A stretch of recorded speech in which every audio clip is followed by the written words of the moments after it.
Hey guys, welcome back. So in this video we are going to see how to reverse a string in Python. So let's get started. So we'll open a code. So here we are going to create a string called, we'll name it as string. I will write original string. Okay, so we have original string equal to write Sharma. Okay, so now what we are going to do is, first you have to find this length, so that we can come from the behind of the string last value. So we're going to create a variable called n equals, we'll use the length function here. So we have already made a video on how to find the length of the string without using the inbuilt function. So here once we get the length, we'll just print it first. So give print n, and now just give the command to run it, py try.py, hit enter, and you get 6 over here. So we can see there is 1 2 3 and 4 5 6. So but the index value will start from 0 always, so it is 0 to 5. So we need to minus 1 value here, so that we can iterate it from 5th index. So we'll give minus 1 here, and now the value will be 5. You can just test here if you need. So you can see it's 5. So what we have to do now is we have to reverse the string. So first let us create a empty string, another one. So new string equals, we'll just leave it empty, and now we'll use the while loop to iterate over all these values. So while n is the length, okay, so that will be 5 is greater or equals to 0. So until it reaches 0, we have to assign the value in the new string. So we'll give new string plus equal to the value of the original string. So original string of n over here. So every time it will be having the same value if we don't give an increment or decrement operator. Like it is 5, so it will keep iterating 5 until we don't give this decrement operator. So it is 5, so we need n minus minus.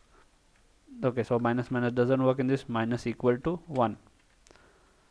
So now what we have done is we have created an empty string here, and we have just added the values to that. So it is a string, so it just keeps concatenating the last added value in the string, and then we'll print it at the last. So it's done over here. So now let us print the new string, print new string. Okay, so it will print in a list format, I guess. Let us see how it prints. So you can see here SHARMA, that was the straight thing. So this is the 5 because we have printed the length over here. So let us remove it. So now you can see the reversed string is this. So you can do this in runtime also. So what we'll do is we'll just remove it and put this in a function, define reverse str. Okay, and here we'll pass a string or a variable.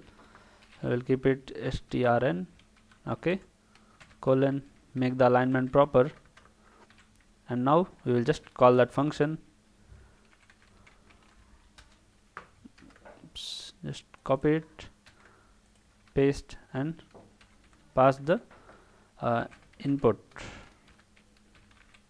We'll keep input user, copy this, paste, and give a input from the user. We'll take an input from user, so telling enter the string. Let's save. And why is this? We'll just put it inside the function because it is there. So come out of the loop and paste in this indent it should be. So now here what we have done is first we'll take an input, then we'll pass it in this function. So let us run the program. It says enter the string. I'll pass coder, hit enter. Okay, there is error, original string. Okay, we have to pass this name, copy, select, and paste. Okay, so now let us run the program once again. I give coder, hit enter. So I have got coder, the reverse of the string. So thank you for watching this video, guys. Please like the video and subscribe to the channel. Thank you once again.